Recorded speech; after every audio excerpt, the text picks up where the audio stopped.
மத்தியில் தமிழக மக்களுக்கு நன்மை செய்பவர்கள் ஆட்சிக்கு வரவே அதிமுக ஆதரவளிக்கும் என முதலமைச்சர் எடப்பாடி பழனிசாமி தெரிவித்துள்ளார். பல்வேறு மாற்றுக் கட்சிகளைச் சேர்ந்தவர்கள் அதிமுகவில் இணையும் நிகழ்ச்சி சென்னை ராயப்பேட்டையில் நடைபெற்றது. இதில் பங்கேற்று உரை நிகழ்த்திய முதலமைச்சர் எடப்பாடி பழனிசாமி பொங்கல் திருநாளை அனைவரும் கொண்டாடவே அனைத்து குடும்ப அட்டைதாரர்களுக்கும் 1000 ரூபாய் ரொக்கத்துடன் பொங்கல் பரிசு தொகுப்பு மற்றும் விலையில்லா வேட்டை சேலை வழங்கப்படுவதாக குறிப்பிட்டார். அதிமுக அரசுக்கு தமிழக மக்கள் மத்தியில் ஆதரவு அதிகரித்து வருகிறது என்றும் அவர் கூறினார். திமுக தலைவர் மு.க. ஸ்டாலினையும் அவர் நடத்தும் ஊராட்சி சபை கூட்டங்கள் பற்றியும் முதலமைச்சர் பழனிசாமி விமர்சித்தார். இன்றைக்கு மற்ற கட்சிகள் எல்லாமே குடும்ப அரசியல் தான் தலை தூக்கி இருக்கும்.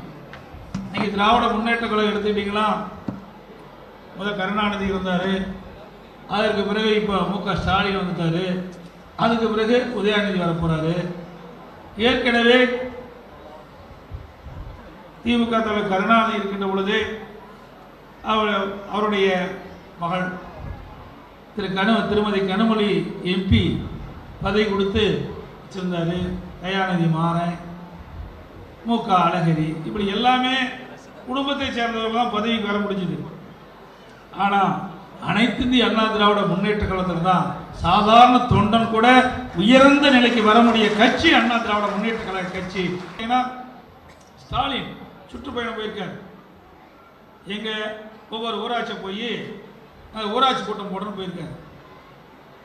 இவர் ஏற்கனவே எம்எல்ஏ இருந்தவர், அமைச்சராக இருந்தார், உள்ளாட்சித்துறை அமைச்சராக இருந்தார், துணை முதலமைச்சராக இருந்தார். அப்பெல்லாம் கிராமத்தை போய் பார்க்கல.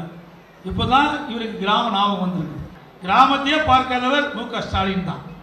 ஏன்னா இவர் பிறந்து வளர்ந்தது சென்னையில், அதனால கிராமத்தை பார்க்க முடியல, அதனால கிராமத்தில் இருக்கிற பிரச்சனை தெரிஞ்சுக்க முடியல.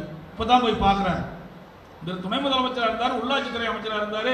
அப்பவே இதெல்லாம் போயிருந்தா அங்கே கொடுக்குற குறையெல்லாம் தீர்த்திருக்கலாம்.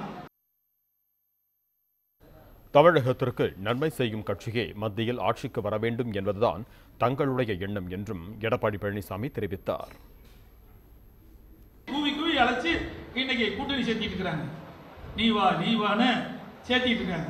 எங்களை பொறுத்த வரைக்கும் தமிழ்நாட்டு மக்களுக்கு யார் நன்மை செய்கிறார்களோ அவர்கள் மத்தியிலே ஆட்சிக்கு வர வேண்டும் என்பதுதான் எங்களுடைய நிலைப்பாடு. யார் ஆட்சிக்கு வந்தாலும் தமிழ்நாட்டு மக்களுக்கு யார் நன்மை செய்வார் அவளைத்தான் நாங்கள் ஆதரிப்போம். அதே தமிழ்நாட்டு மக்களுக்கு யார் துரோகம் அளிக்கின்றனர்களோ அவர்களை ஒருபோதும் நாங்கள் ஏற்றுக்கொள்ள மாட்டோம். துணை முதலமைச்சர் பன்னீர்செல்வம் உள்ளிட்டோர் இந்த நிகழ்ச்சியில் பங்கேற்றனர்.